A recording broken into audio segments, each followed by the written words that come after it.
Panorama group, जो सोचता है वो करता है। यहाँ पे बड़े संख्या में माता बहन है, अभिभावक है, नौजवान साथी हैं। आप सबसे आग्रह है कि समाज को आगे बढ़ाने के लिए एक ही विकल्प है आपके पास। वो क्या विकल्प है? आपके गरीबी से बाहर निकलने का एक ही का विकल्प है। वो विकल्प है, एक रोटी कम खाइए लेकिन अपने बच्चे को पढ़ा लिखा के काबिल बनाइए। जिस रोज आपके बच्चे पढ़ लिख लेंगे, आज आप कहते हैं मेरे पास इतना समस्या है, बहुत तकलीफ है, हम कल क्या खाएंगे, हमारे साथ लोग गलत कर रहा है, लोग झूठा केस में हमको फंसा दे रहा है, आपके पास जमीन नहीं है, घर नहीं है, हजार समस्या है। इस सब समस्या का दूर होने का सिर्फ एक ही रास्ता है कि आप हर समस्या को झेलते हुए अपने बच्चे को पढ़ा लिखा दीजिए। जिस रोज आपके बच्चे पढ़ लिख लेंगे वो समझदार होंगे, और जब समझदार हो जाएंगे तो इस संसार में लोग उसको कोई गुमराह नहीं करेगा, बेवकूफ नहीं बनाएगा, उनका हक और अधिकार कोई खाएगा नहीं। उनको पता होगा कि हमको अच्छा काम क्या करना है और बुरा काम क्या नहीं करना है। जब वो पढ़े लिखे होंगे तब ये समझेंगे। जब पढ़े लिखे होंगे तो 10 रुपया कमाएंगे तो 8 रुपया खर्च करेंगे, उसमें 2 रुपया बचाकर अपने आने वाला भविष्य के लिए वो जमा करके रखेंगे। अगर वो पढ़े लिखे नहीं होंगे, समझदार नहीं होंगे, तो 10 रुपया कमाएंगे और 10 का 10 रुपया खर्च कर देंगे, मुसीबत के लिए वो जमा करके नहीं रखेंगे। जब वो पढ़े लिखे होंगे तो वो अपने आने वाले बच्चे को भी पढ़ाएंगे, उसके बड़े से बड़े अफसर वो बनाने का काम वो करेंगे। जब वो पढ़े लिखे होंगे तो इस आजाद भारत में उसका अपना अधिकार पता चलेगा कि मेरा अधिकार क्या है। और जब पढ़े लिखे नहीं होंगे तो उनको पता नहीं चलेगा कि उनका अधिकार क्या है। ये देश जो है ये आपका है, आप इस देश के मालिक हैं, लेकिन हमको अंदाजा नहीं है कि हम कितने बड़े मालिक हैं। लेकिन सही मायने में आप मालिक हैं। जैसे हनुमान जी को इतने शक्ति था कि 7 समुद्र पार करके रावण में लंका पे पहुंच सकता था, लेकिन उनको एहसास नहीं था।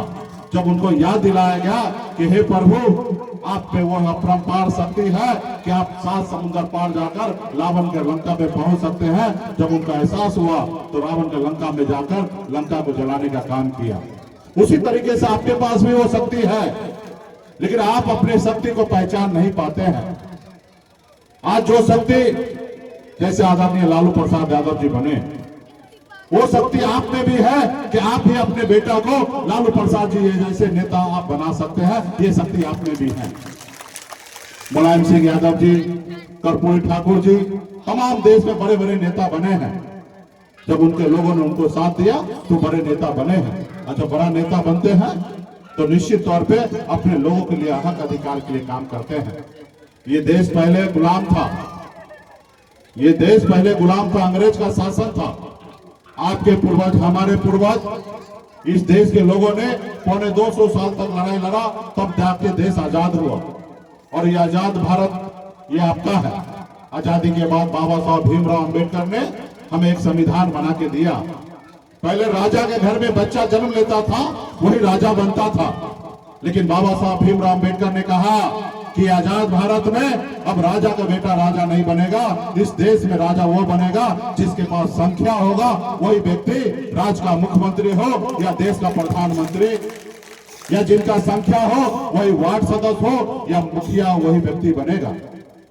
पैसे के दम पे नहीं बनेगा, अपने वोट के दम पे बनेगा।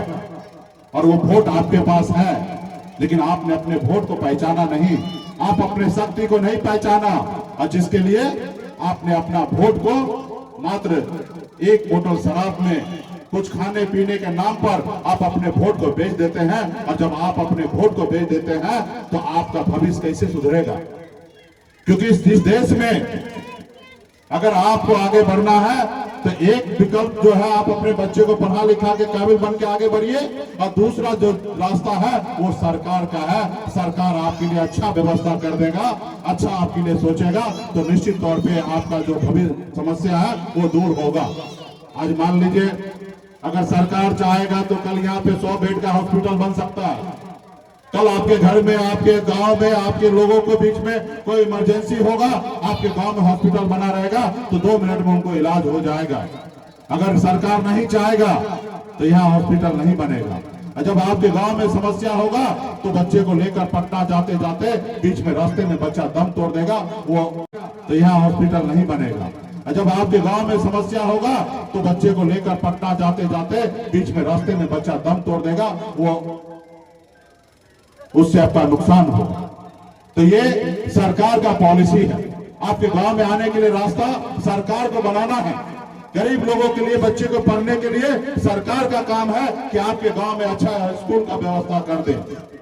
ये सरकार का काम है। बच्चे पढ़ लिख ले तो उसको सही समय पर उनको नौकरी दे देने का, रोजगार व्यवस्था कर देने का। लेकिन ये कब होगा? जब पटना में सरकार जब आपका बनेगा तब आपके लिए सोचेगा। जब आपका सरकार नहीं बनेगा तो आपके लिए नहीं सोचेगा। पक्ष और विपक्ष होता है। सरकार जो होता है ऐसे तो सबके लिए होना चाहिए, सबका काम करना होना चाहिए। लेकिन पहले से ही आजादी से लेकर अब तक कुछ लोगों ने मान लिया कि मेरा अधिकार है सरकार बनना और अपने लिए काम करना। तो उस जगह पे तो आपको सोचना पड़ेगा कि आपके लिए काम करने वाले को पटना में पहुंचाना है। अगर आपके लिए, अगर वो पहले का सरकार अच्छा काम करता तो बहुत हद तक आपकी समस्या दूर हो गया रहता। जब आप हमारे हाथ को मजबूत कीजिएगा तब ये विचार पूरा होगा। आपस में सभी जाति, सभी धर्म के साथ आप लोग भाईचारा बना के रखिए। इस संसार में सही मायने में 2 ही जात है, एक अमीर और एक गरीब। अगर आप गरीब हैं तो ये मान लीजिए ये आपकी अपनी जात है, और गरीबी से निकलने के लिए एक आप अच्छे सरकार को चुनिए और दूसरा अपने बच्चे को पढ़ा लिखा के काबिल बनाइए ताकि वो पढ़ाई लिखाई करके आगे बढ़ेगा। इसलिए सरकार का चुनने के लिए आपके पास वोट है। आप सही से निर्णय लीजिएगा कि वोट किनको देना है। आपके पास इतना ताकत है कि देश का प्रधानमंत्री आप बनाते हैं। आपके उंगली में इतना ताकत है कि राज्य का मुख्यमंत्री आप बनाते हैं। जिस वजह आप चाहिएगा।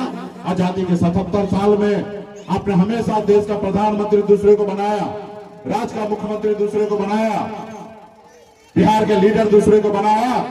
अभी तक आपका समस्या दूर नहीं हुआ। इसलिए आज आपके अपने राज्य में अपना लीडर बना लीजिए। निश्चित तौर पे लीडर बनाइएगा तो आपका भला होगा। जैसे हमारे पासवान भाई ने लीडर बनाया, स्वर्गीय रामविलास पासवान जी को लीडर बनाया।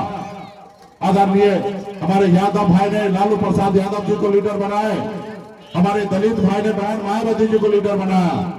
और देखिए, जिस समाज में लीडर हो जाता है निश्चित तौर पर उस समाज पे लोग आंख उठाकर नहीं देखता है, उनके सामने में झुकता है। साथियों, उनके सामने में झुकता है। आप भी लीडर पैदा कीजिएगा तो निश्चित तौर पे आपके हर समस्या का समाधान होगा। आपके बारे में आपसे लड़ने के लिए 10 बार सोचना पड़ेगा।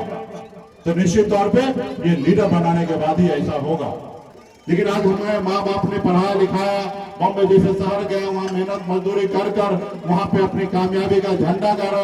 और फिर जब हमारे पास होशियारी समझदारी था तो हमने देखा कि लोग चांद पे घर बनाने के लिए सोच रहा है, लेकिन हमारे लोगों के लिए इस धरती पर रहने के लिए घर नहीं है। और जब मुझे एहसास हुआ कि इनके लिए लड़ाई कौन लड़ेगा, और फिर मुझे एहसास हुआ कि अगर हम नहीं लड़ाई लड़ेंगे तो कौन लड़ेगा। और इसके लिए आज आपके हक अधिकार के लिए लड़ाई लड़ने के लिए हम मैदान में उतर गए। और हमारा दुश्मन कितना है आप सबको जानकारी होगा। हमारे विधायक को खरीद लिया, हमें सरकार से बाहर कर दिया, हमको गुलाम बनाना चाहता है। वो बड़ी शक्ति जो देश का प्रधानमंत्री हो, देश का गृह मंत्री हो, ऐसे ऐसे लोग हमसे लड़ाई लड़ रहे हैं। और ऐसे लोगों से हम लड़ाई लड़ रहे हैं, यही हमारी ईमानदारी है साथियों, यही हमारी ईमानदारी है। आप सबको पता होगा, पार्टी में जो कल तक पार्टी का झंडा उठाते थे, हमारे बैग उठा के चलते थे, आज हमको कमजोर करने के लिए उनको भारत सरकार में मंत्री बना के बैठा है।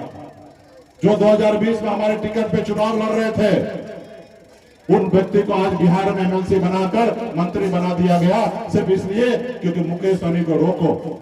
अगर मुकेश सहनी को नहीं रोकोगे तो ये अपना हक अधिकार ले लेगा और ये अपने समाज को आगे बढ़ा देगा। और जब इनका समाज आगे बढ़ जाएगा तो हम गुलामी किन पे करेंगे। तो हमको कमजोर करने के लिए बहुत सारे ताकत लगा है। लेकिन उसी तरीके से आपको भी ताकत देना पड़ेगा कि हमारे जितने भी दुश्मन हैं उनको जवाब देना पड़ेगा और सही रास्ते पे चलकर अपनी मंजिल को प्राप्त करना है। तो बहुत बहुत धन्यवाद देता हूँ माता बहन सभी को, बहुत बहुत धन्यवाद।